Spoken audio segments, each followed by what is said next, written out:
This week on Cage Side Seats, the podcast, we're talking Backlash Fallout, bad logos, and superstar shakeups.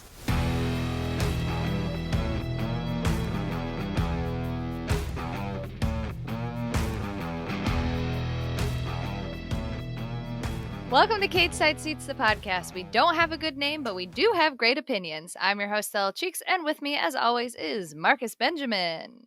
Hey, Stella, and hey, podcast audience of ours, Cage Siders. What's going on, Stella? Nothing.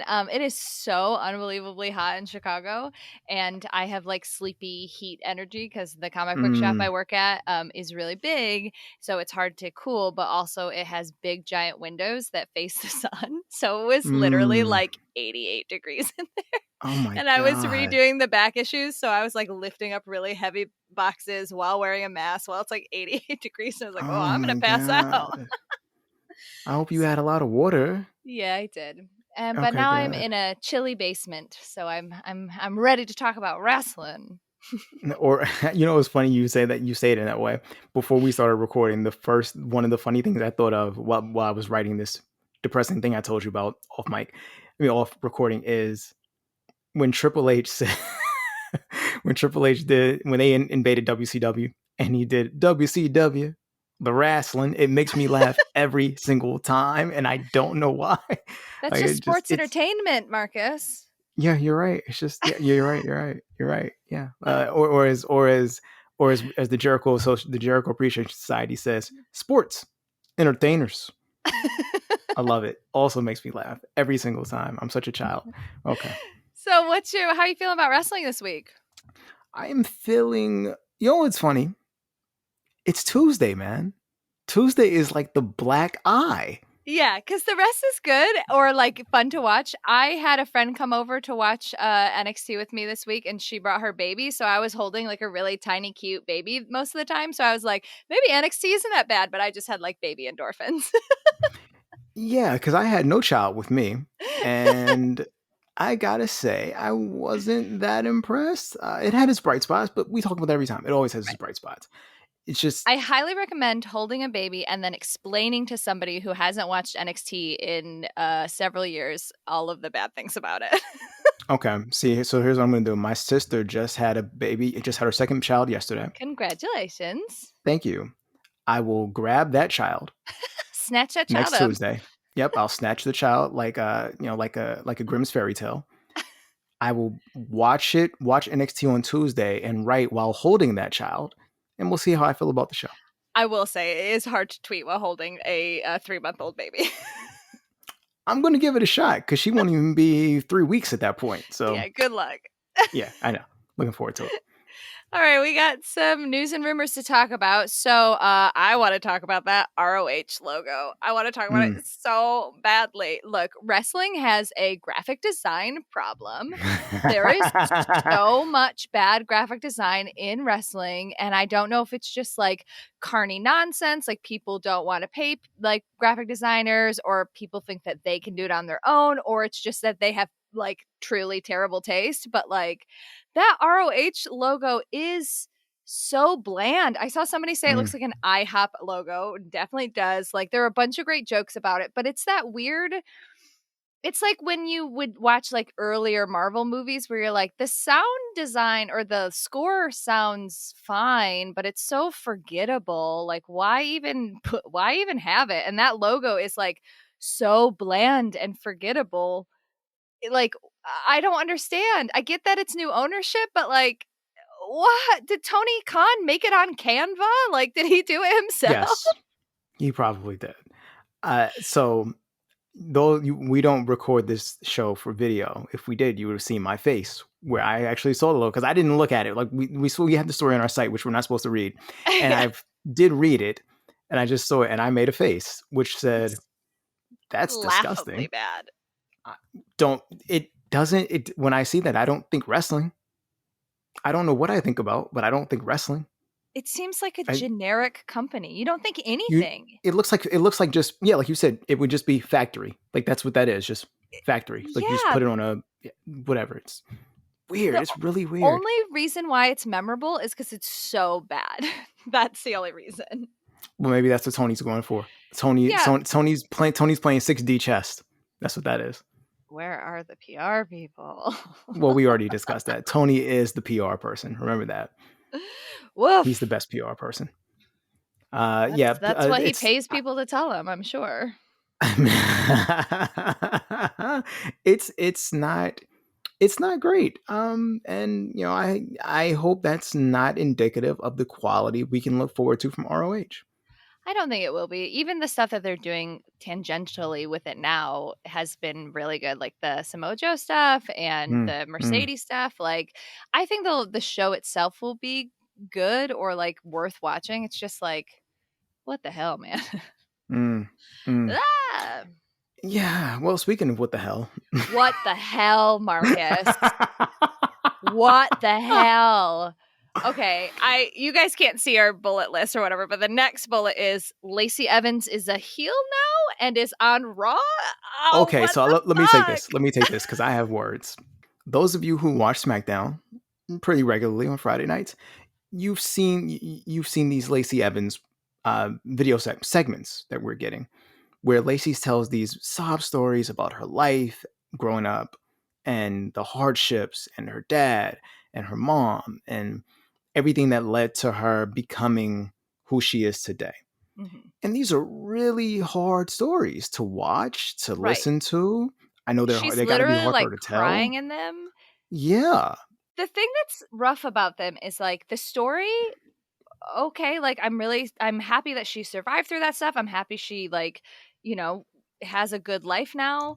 I'm very confused as to what it has to do with her wrestling. And also they Mm-hmm. are so over dramatic. It is just trauma porn. It is her Mm-hmm. being there and trying to elicit an emotion out of the audience. It's trauma porn. And it's this idea of I'm better than the other woman because I survived trauma is not it for me. It's That's not it. no, and it's not the way to truly endure yourself to an audience. Not at all. Yeah, Especially like, and this is something that I wish people in all of wrestling, in all of entertainment, actually were cognizant of. You're telling these sob stories, which again, not to disrespect her or her story, but you're using this as an angle, right? To right. create something, to create emotion in a world where people have lost a lot of loved ones in the past 2 years. Like the entire world's gone through a global pandemic, hence global pandemic. So you telling me this, it's just like, it's like we There's we're a we're, way to we're do it to be like I came from a hard background. Here is how I stepped up and I yep. like made choices and I'm who I am today because of those choices. That there's a Yep. way to do that, but like I said, it felt like trauma porn and it just felt like a really misguided underdog story, right? And also Hmm. like when she left, she was like a hardcore heel, right? She was like pulling like hankies out of her panties, wiping her armpits, like calling people Oh yeah, and she was nasties. calling Like, people nasties. yeah. Yeah, I loved it. Yeah, me and a couple of my friends used to just call people nasties just to make fun of it because it was I ridiculous. did not like it, but that's neither here nor there. But so this was clearly Oh, them. I didn't like that. I just thought it Yeah. was comical. But there were several racial undertones to everything she was Oh, doing, and oof. I had Yes, there issues with that. was. Yep. But Yes. whatever. That Hmm. is in the past, theoretically, though. So, like, Yes. Yes. whatever. But so this was her coming back after giving birth, and they're doing these stories to reintroduce her. They're clearly investing time and like they're investing money and tons of time. We watched Mm. those videos for like a month and a half, and like everyone would start like, okay, here's another thing that is terrible about my life. And like it's clear that they were trying to make her a baby face. And then And out of yet, the fucking blue, fucking blue. she comes out and like turns on the audience, or makes it seem like she's turning on the audience, is looking at the audience like they're nasty, right? And Mm. then she gets moved to Raw. We get to see that video again, and then she's doing heel stuff. Like she hasn't wrestled yet, but like, and the rumor is that she's moving to Raw, right? Like that will be her Mm. permanent her home, and she's gonna be a heel there. I don't understand I don't how you understand it got to. either.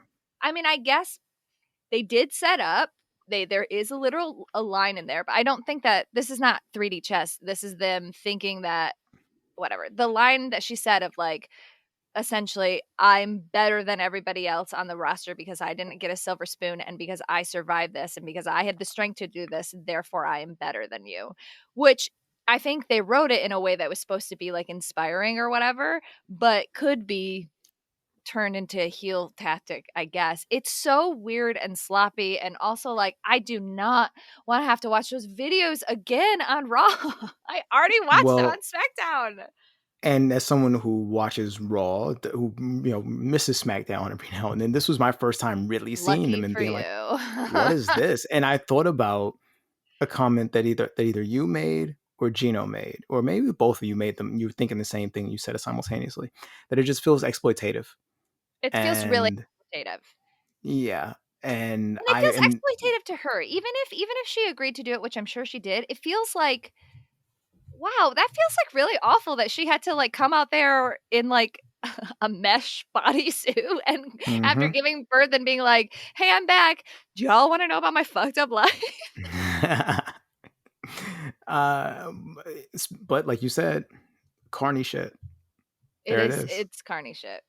Yeah, there it is. I'm not, while Raw is desperately in need of, you know, women talent, I would say SmackDown also desperately needed women talent, thanks to something we're going to get to later.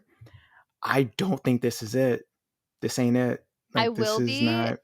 Hmm. I am eternally grateful that I don't have to watch a Lacey Evans Ronda Rousey program, though. Very, so, very, very true. so like whatever. Yeah, if anything, they did the entire world a favor. So Yeah, I'm glad hats I don't off. have to choose between the lesser of two evils there for Hats me. off to all the nasties working at WWE. We thank you. All right, to I guess those were news things, not rumors, whatever. Moving on to rumors, Cesaro tweeted a picture of himself and just said like soon, I think, right? Like him being like, "Oh, Yeah, it's coming, I'm coming." I uh, I want him back, man. Yeah. Just do the thing. I would honestly prefer if he didn't tweet any soon, nothing. He just showed up somewhere. Just show up. Just be cool. Don't do the Keith Lee thing where you basically just start living on Twitter and making weird stuff happen on your social media. Don't do the Bray Don't do the Wyatt Keith thing. Lee thing. Don't do the I Bray love Keith Wyatt Lee, but thing. yeah, don't do the Bray. Yeah, Don't do anything yeah. Bray Wyatt's ever done. Right. Don't do it. I love Keith too, but like no. And Bray Sometimes Wyatt. I feel like many people in wrestling, maybe in general, but people with a platform really should invest in some journals and some therapy and Mhm. like, Mhm.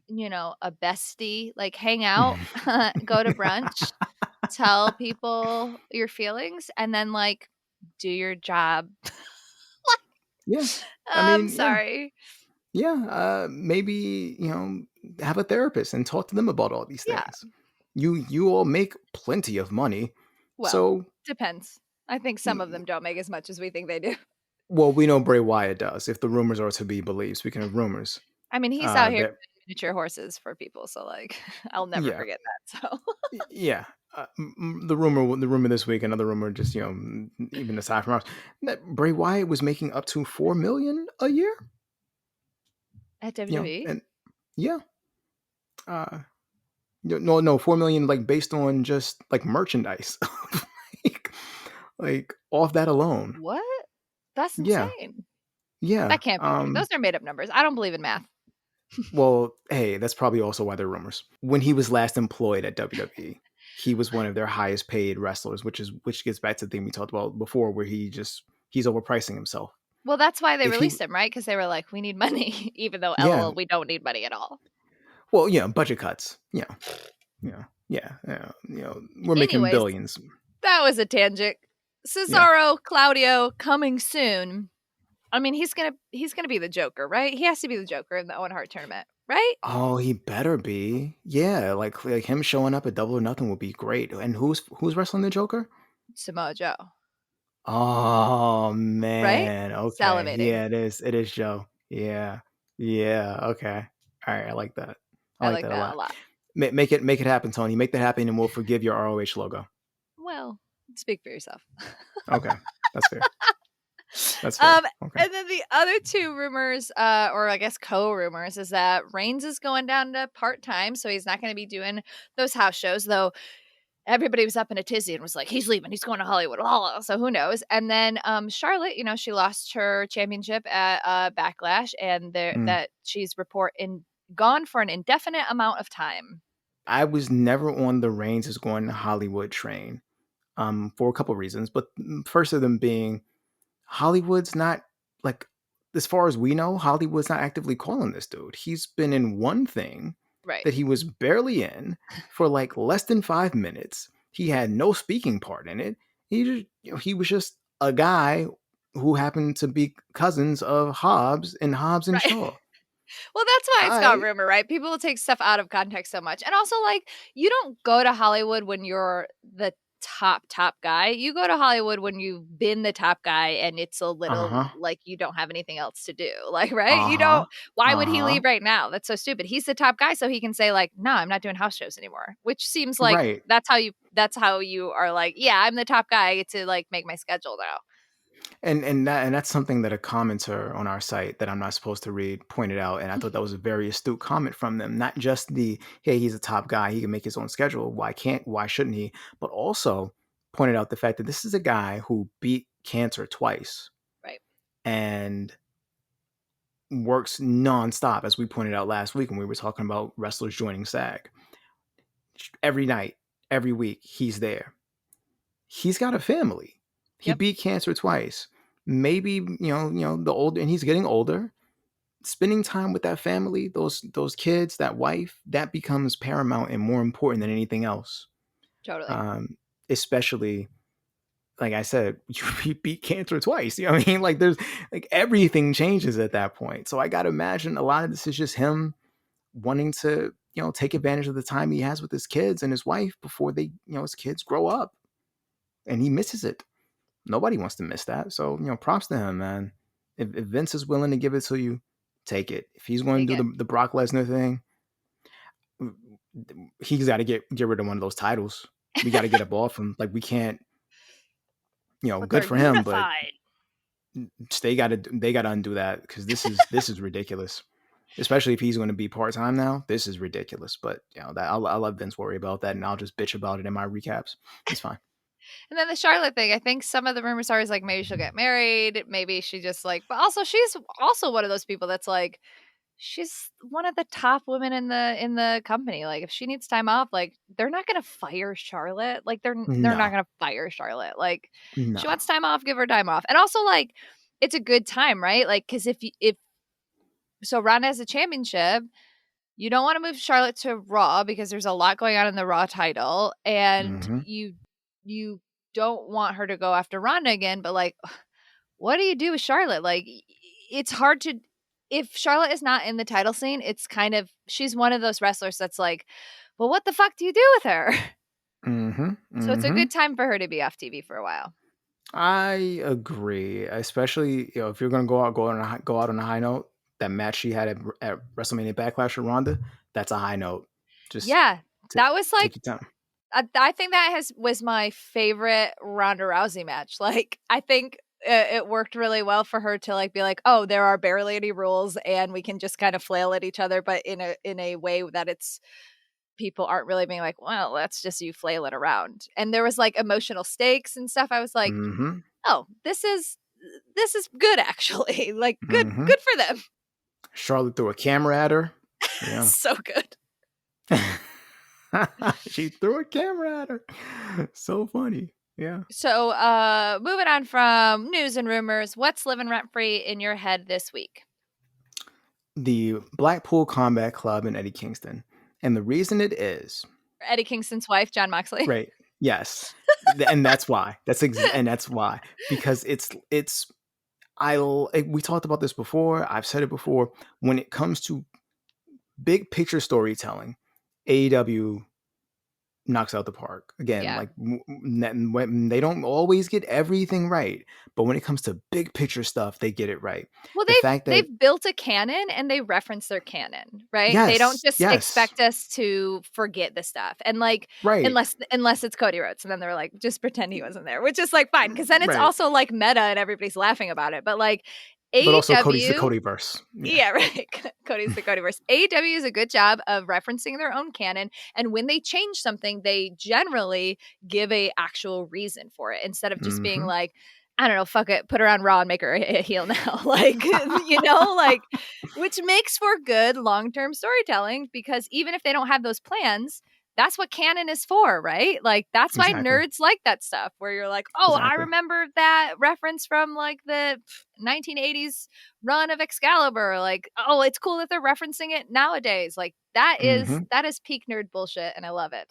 Eddie and Mox have an established relationship that they are tight. They are tighter than tight. They're Last week bros. on Dynamite, Eddie Kingston gets a fireball to his face.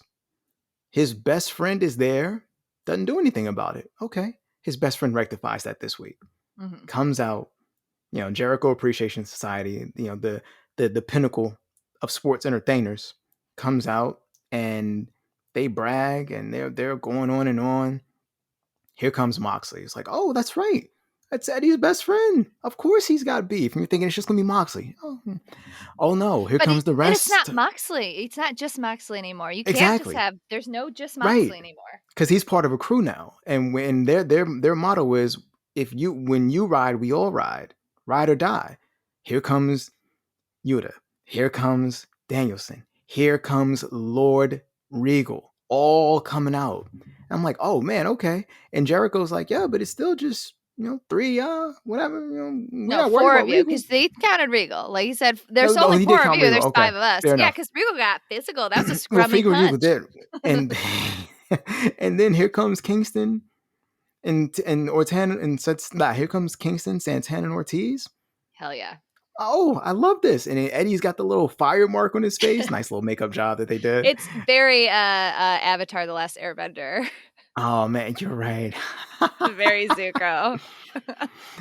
And I was just like, this is great. And it's not because it was anything that set the world. It wasn't like, oh, they did something never done, but it was just a little detail that, oh, that's right.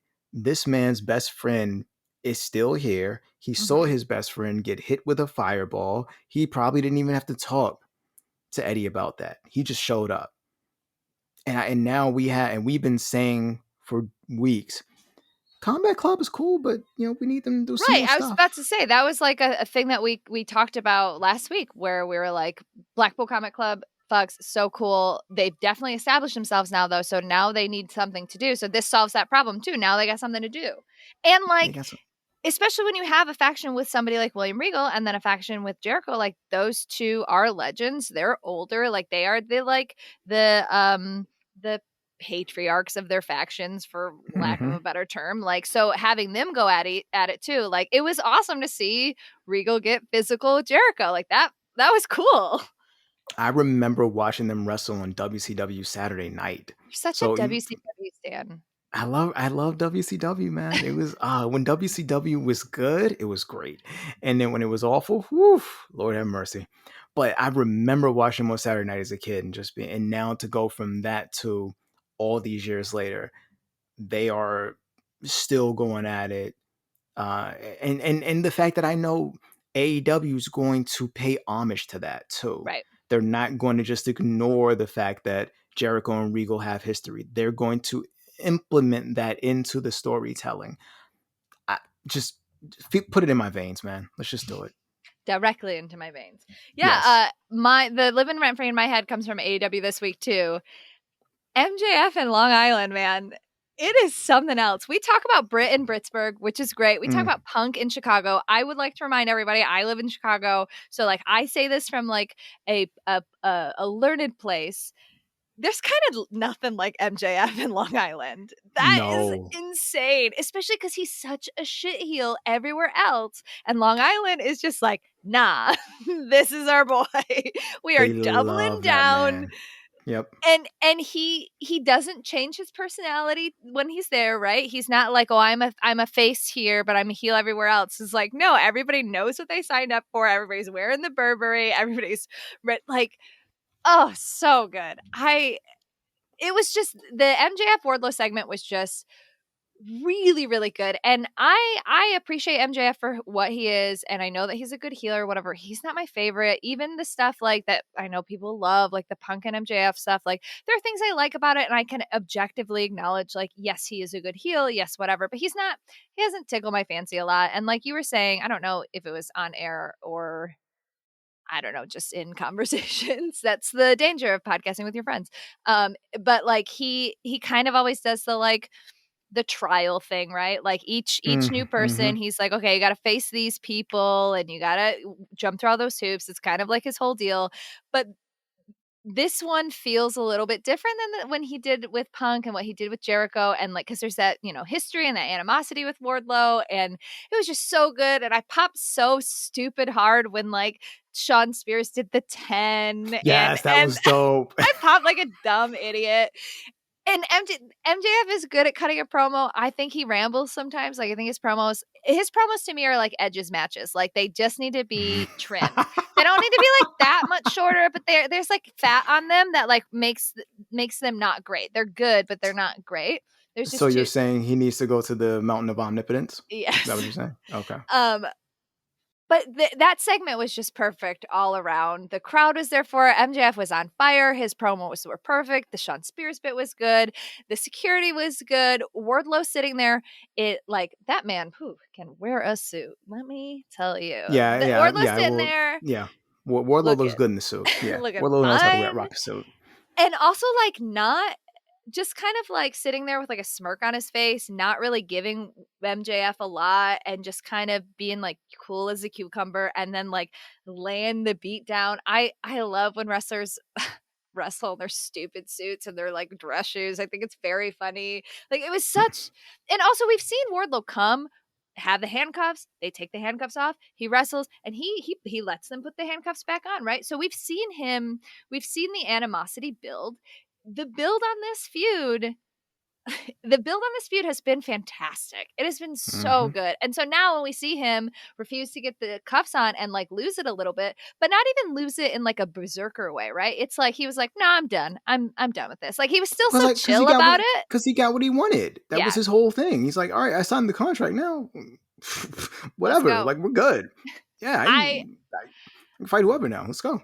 I'm very here for it. I like it a lot. Yeah, same. I've told you I'm high on Wardlow as a face. This just didn't change anything. Like then just like, oh, okay, he's continuing to do dope shit. Cool. Oh, MJF continues to get the best out of him. Cool. MJF in Long Island is a phenomenon. I agree with you. It's insane how much they love him. Although I understand it. I get it. He's the hometown boy. But I especially loved him winking at the crowd, telling them not to boo, telling them not to make it hard for Wardlow to get a word in. Like I loved it. It's such a heel move.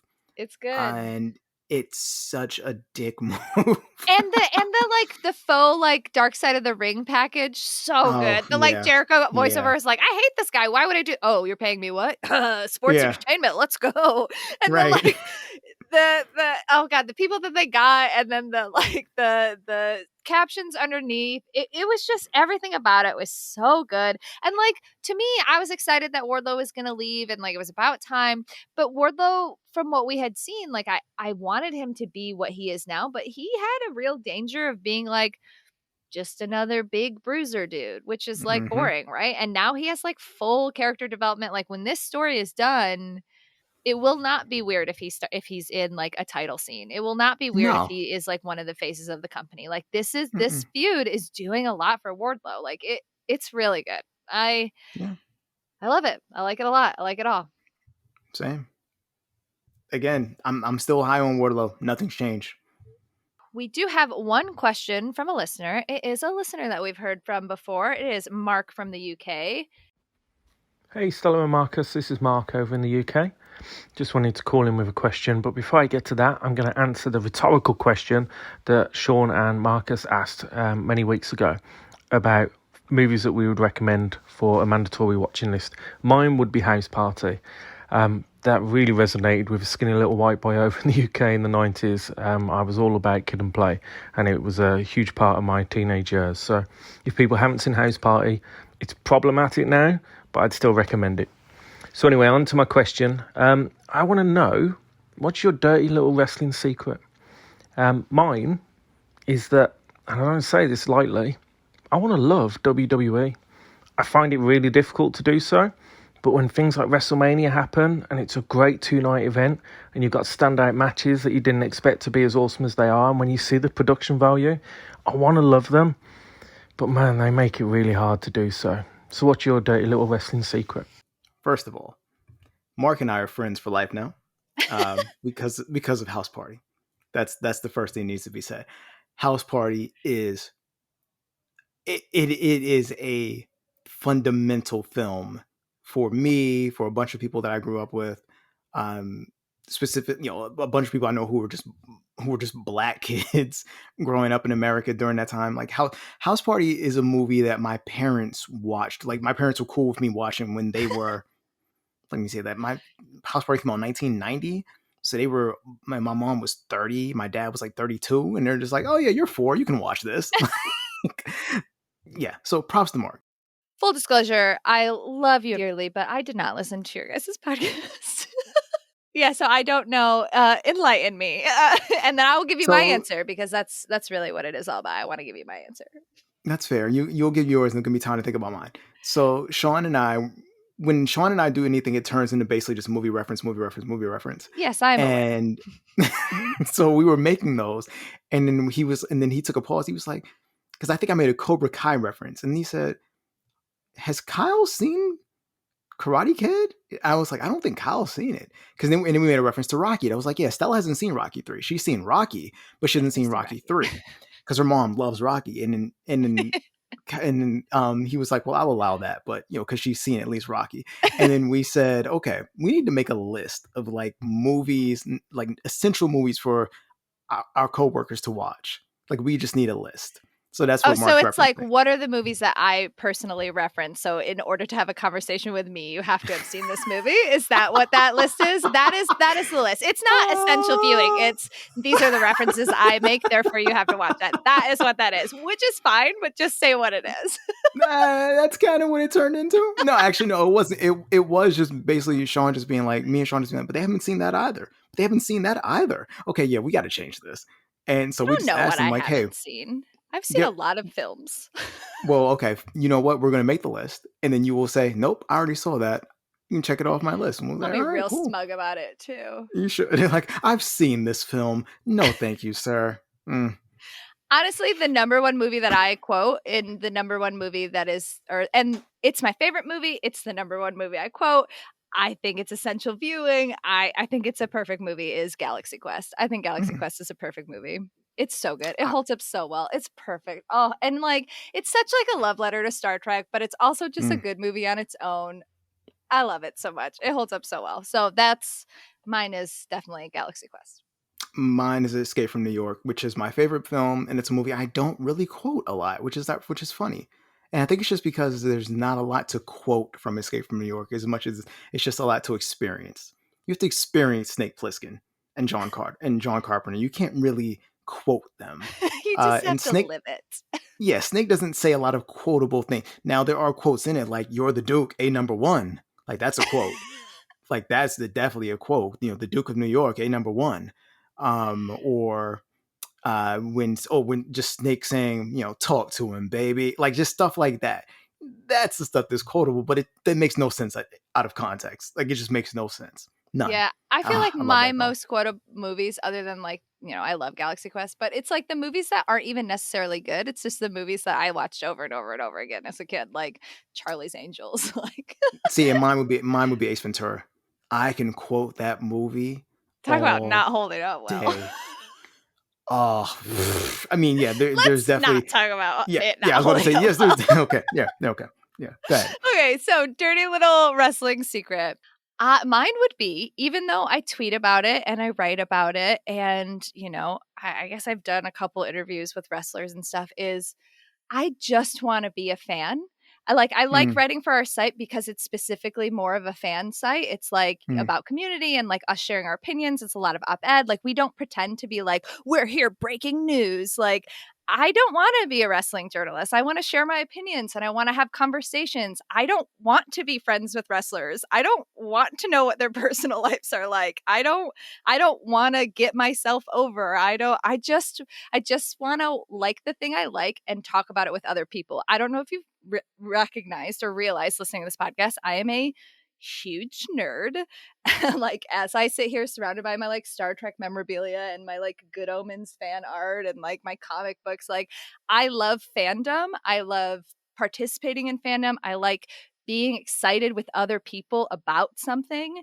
And so that's my, I guess, dirty wrestling secret. I just want to be a fan. And like part of the reason I like working for our site is because we do get critical and we think about it in a way that's like we reference canon. We know the canon, right? Like we know why things don't work, and there's the emotional part of it, but then there's also the like logical part of it. And I like, I am a strong believer of just because you like something doesn't mean you shouldn't and interrogate it. It does you should still critique it. Like that's me critiquing something is part of me liking it because I care about it enough that I want it to be better, right? And so I guess that's mine, if that makes sense. I just want to be a fan. I like being a fan. I like being a fan with you all being the people that we work with, but also the people who listen to this, the people who are at the site. I do not want to be any wrestler's friend. I do not. I will interview them. I will do all that stuff. I don't want to be a journalist. I just want to be a fan. okay. That so first of all, that was very sweet. Thank And you. I agree with that wholeheartedly. Mine is something that a couple people know. Um, but it's definitely something that's controversial within the world of wrestling. Just so you know, Which Marcus did heavy air quotes. oh okay, yeah, because I'm a rebel, baby. I'm a rebel. Or as Pee Wee say, I'm a rebel, Dottie. So during his heyday, so in his heyday was huge and his heyday was Is big. this So we're going to be talking about about Shawn Michaels? no. Okay. It is Sean. It is related to Sean. No, it's not related to Sean. During his heyday, so we're talking, 90, probably 97, definitely 98, 99, definitely, and probably tailing off around 2002. I was not a fan of Stone Cold Steve Austin. Like it just never connected with me.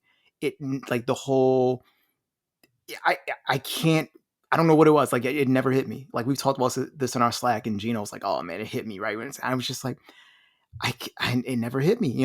My friends were huge Austin fans, and they loved Austin. And now I mean, obviously I love Austin now, but it's just when I Right. was 12, when I was 11, when I was 12, when I was 13, I just didn't get it.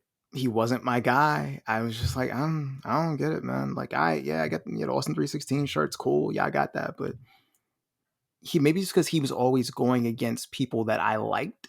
Yeah. So, whether it was Sean, whether it was The Rock, and I was just like, but I like that person better. Why am I cheering for this guy? That doesn't make any sense to me. Like I was just always into, I guess the more so against the grain people, which holds true to this day. But yeah, just I was not a big Austin fan. But even then, like I have nostalgia for Austin, definitely. And again, I'm a fan now. So when he showed up at WrestleMania, oh, I loved it, like everyone else, of Well, course. yeah, it was like Yeah, perfect. yeah, it was great. It was the best thing of the weekend. But you know, in middle school, nah, just wasn't. I never got on board. I never got it. I didn't understand it until probably college. Until you had a job and you were like, yeah, I hate my boss too. Not even that. Like I didn't. Well, it wasn't even that. Like I understood that part of it as a kid, but I guess I didn't under. I Some people didn't. It didn't. don't connect with. Yeah, it didn't hit me as to like his true impact, like his true effect on everything until I got to college and I was watching something. And I was just like, oh my god. And then I watched some old matches and I was like, oh, okay. Like so. It just I needed to have some more rings around the tree stump, if that metaphor makes any sense. I will close this out with a movie-related wrestling dirty little secret. Is this about No Holds Barred? No. That movie is trash. Okay. Blade 3 is good, actually, and Triple H is good in it.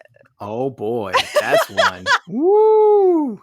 That is one. Like, that it's is definitely not a dirty little good, secret. right? Like, Blade 1 is a good movie. Blade 2 is a great movie. Blade 3 is still very watchable. Parker Posey is good in it. The idea behind it is good. Jessica Biel is dumb, and Ryan Reynolds is just proto Deadpool or whatever. But Triple H is very funny, and he tries very hard, and he has a stupid little dog. It is very watchable. And if you say that it's not a good movie, like, objectively, yeah, it's not a good movie if you're like, oh, I'm critiquing it. But is it a fun, watchable movie? Very much. So that is. So I will say two things here. One, Parker Posey, always the most watchable thing in part threes of things. Scream 3, not a fan. Parker Posey in Scream 3, big fan. Big I have fan. feelings about Scream 3 too that other people do not agree with. So, like, okay. If you watch Scream 1 through 3 as a movie about Sydney's relationship with her mother, and then you watch Scream 3 as part of that idea of a trilogy, it's actually quite compelling and a really interesting story. That is all I have to say about that. We'll save that for later. And with that point, I'll save my other point for later. We will move on. Thank you, Mark. And also, house party. All right, let's go to our lightning round. Backlash was good, actually. Me on this podcast, this is just me going, so you're wrong. It's actually pretty good. We expected Backlash to be nothing. And objectively, it still was kind of a nothing pay-per-view. But every rematch, every Run-It-Back was a better match than the match that happened at WrestleMania. So it was interesting that way. There were a couple things that happened, which I know you're talking about, like, that were exciting. Is it going down in the history books as like one of the best pay-per-views, one of the most pivotal, blah, blah, blah? No. Was it an enjoyable couple hours? Yeah. Agree. Maybe because my bar was so low that I was like, oh, okay.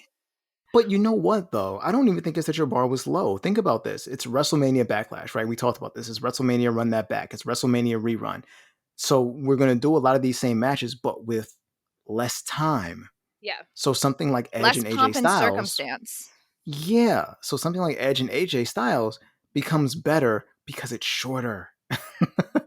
Something they get to the point. Like, yeah. And it's not like, oh, it's the grandest stage of them all. Like, oh, there's not that pressure. And, like, don't get me wrong. Like, even when WrestleMania is bad, WrestleMania is good, actually, because WrestleMania is fun. Even when the Super Bowl is a bad game, it's still fun because it's like, you know, the pomp and circumstance. It is an event. But sometimes that gets in the way of the actual quality of the matches because it's so high stakes. Like, it could never live up, right? Like, or it hardly ever lives up. But with a pay-per-view like this, the stakes were so low that everybody was like, ugh, LOL, run it back. That you're right. They actually got the space to have good matches. Right. And I appreciated that. It was an eventful, not even eventful, like in the sense of, like, you know, grand scheme of things. Yeah, something didn't matter, but it was just fun. It was just a fun Sunday night show. Like, that's all I wanted at the end of the day.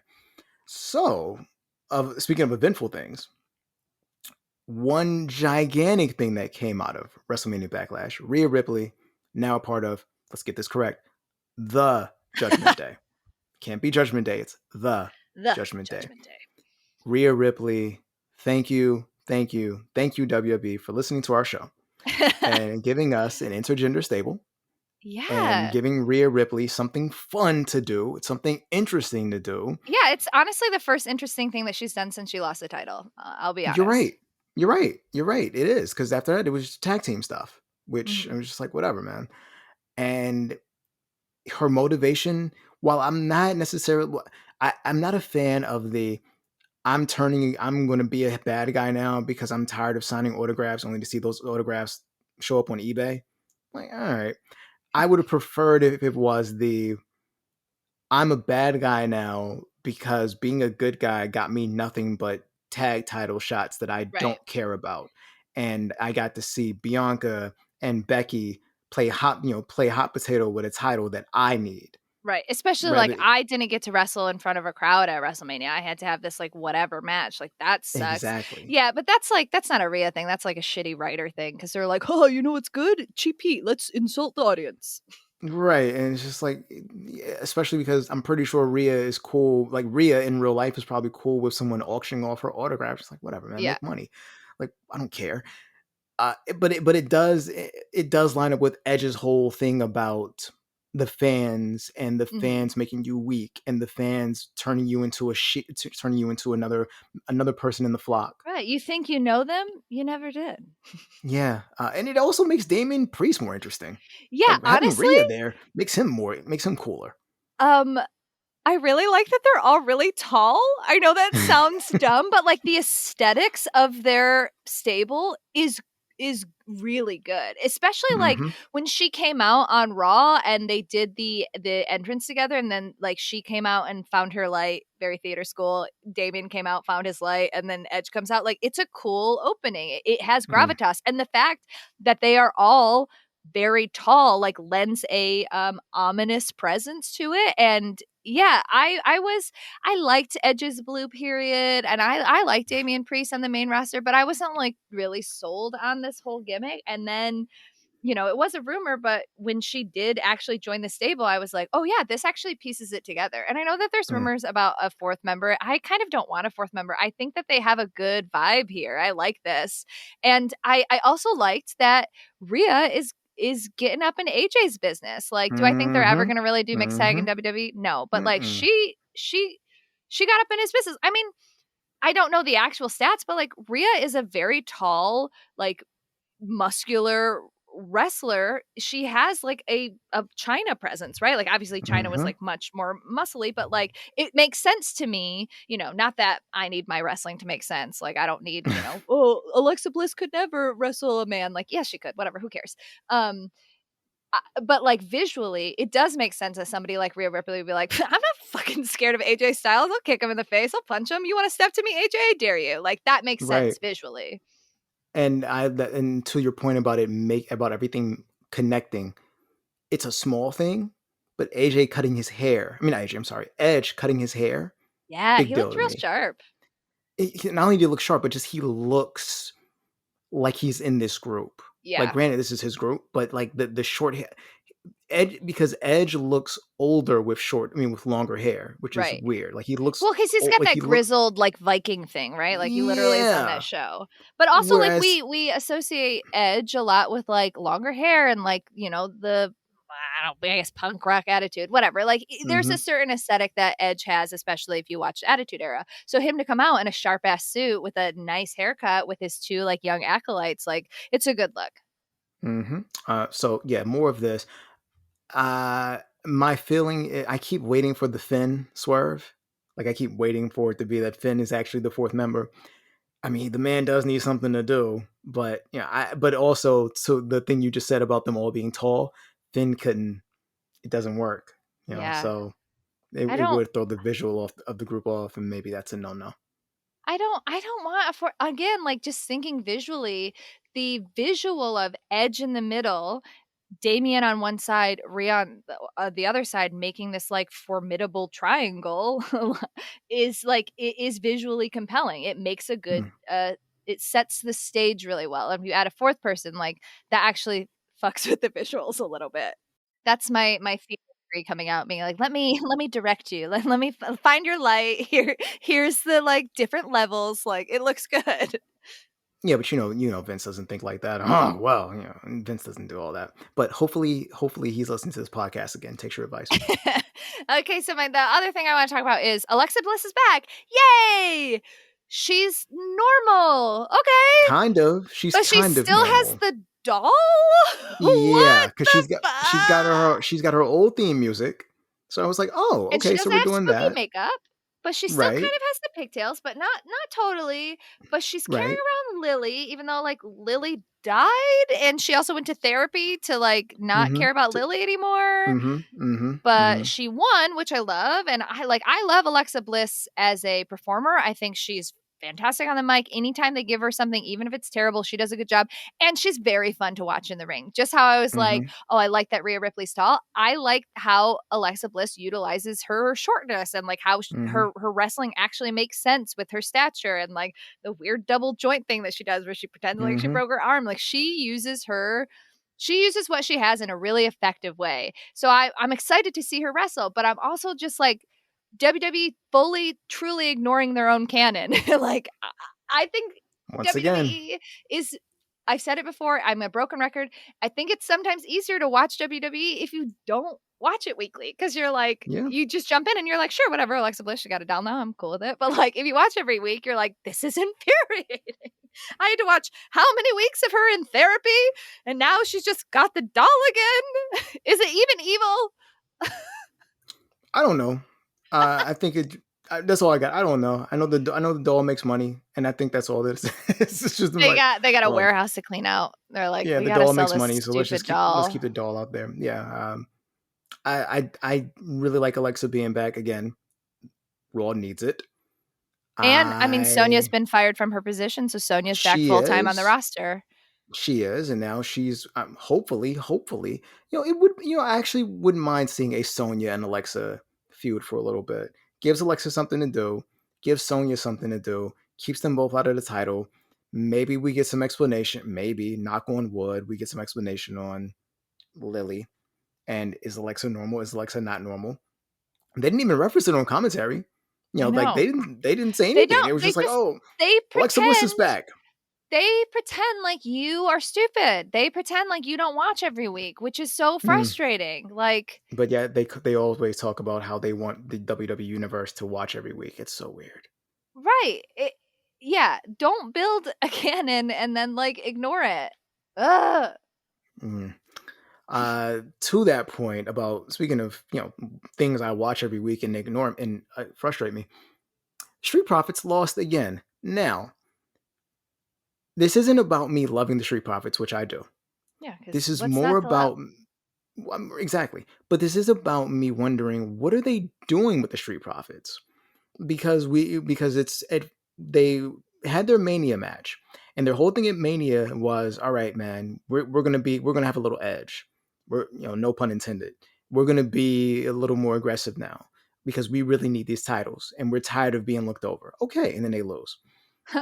And then they partied with the people who beat them. And then they like ignore their like pseudo heel turn. Okay, so like we're not doing a heel turn. Fine. But then they get back after that and do the pseudo heel turn again. Yeah. To Randy and Riddle on some, you two need to stop ignoring us. Y'all more worried about the Usos than you're worried about us. We're gonna come get those titles. And I'm thinking, oh, okay. They had their match this week and lose.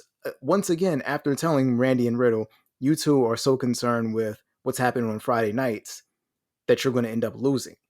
Like, at what point does the audience just say, all right, you two are chumps? And I don't get it. Like, I understand RK Bro is hot. Randy Orton is probably the hottest wrestler in WWE right now, which is crazy to say. But like, well earned too. Yeah, well, most definitely. It's just crazy to say, like, 20 years in, he's probably the hottest guy in the territory at this moment. But like, why? There are other teams that they could put in this spot that that the Street Profits are in, which is basically, how do you lose to RK Bro this week? Yep. And they're squandering them. They're squandering two dudes who were at one time and still are really over with the crowd. Right, like watching Montez wrestle like every week, like no shade to Dawkins. Dawkins has grown on me a lot and they are a great team, but like every week Montez Ford wrestles and does incredible and the audience can't help but cheer for him. Commentary is like, this man, I'm like, this man, like he does cool stuff, like he's good. He is unlike anybody else they have on the roster. He's fun to watch, and it sucks that we just constantly have to get zero character development, and not on their fault. Like they're trying, but they're getting written inconsistently, and then like we have to watch them lose all the time. Like that sucks. And the guy who they keep trying to tell us is so cool and does all this superhuman stuff is the one who keeps taking the pins. Yeah, which is also weird. I was just like, all right, what? I mean, and again, that's not a diss to Dawkins, like you said, but if you're constantly telling me that Montez is superhuman and he does all this without CGI and he's the WWE's real Superman, blah, blah, blah, blah, blah, blah, blah, why does he keep taking L's? Dawkins can take an L. And then with this rumor coming out this week that RK Bro is probably, they're still thinking about breaking them up. Yo, get the titles off of them. Like, it's just whatever, man. I don't get it. It annoys me. But yeah. Well, and the rumor too is that they're not going to do a tag unification match, which is like, okay. So, to me, it sounds like they were like, we got to unify these titles. And Fox was like, I'm sorry, we paid how much for this effing show? And you're going to do what now? Like, that seems like Fox to me. This is pure headcanon, but like, it definitely seems like Fox was like, no. We remember what SmackDown used to be. SmackDown used to be a show that was completely skippable. And like, it's kind of turning that into that again. And like, that is a problem for us. And also, probably another reason they're like, oh, you want Reigns on Raw now? No. Like that, like Homegirl and Get Out. No. That's just not going to happen. So yeah, whatever. I'm moving on. We're almost done. Okay, I'm done. We're not moving on. We're wrapping up, Marcus. Yes, we're wrapping up because I'm getting frustrated. Okay. So that's it for this week. We'll be back next week. Same place, same time. If you'd like to be on the podcast, make sure to send your wrestling questions and thoughts to cagesidesocials@gmail.com. Recorded questions are encouraged, especially from Mark because he loves House Party, but written ones are always welcome. If you want to follow us on Twitter, I'm at Stella_Cheeks. It's a lot of Star Trek right now. Forewarning. Thursdays are Strange New World days, man. Like I wake up, right, and that's I watch it at 7 a.m. I wake up and I get my coffee and I put on my hood. I have a robe with a hood and I snuggle up and I watch my little show. See, we do this opposite. I save it for after we record, so I can. This is my Thursday night television, right? It's my Thursday night television. It's that and Young Justice back to back. It's a really good time. Okay, and so I'm at Abstract Poetica 3 with that E supposed to be, and unlike Stella, my Twitter feed is filled with horror and politics right now, which are kind of one and the same. There you go. Oh yeah, mine is Star Trek and politics. There Enjoy. we go. And of course, you can find more wrestling coverage, shocker, at Cage Side Seats on Twitter and Instagram. If we miss something you desperately want to talk about, head over to cagesideseats.com and chat with us in the comments of this episode post. Until next time, Cage Siders. The tapes are always rolling.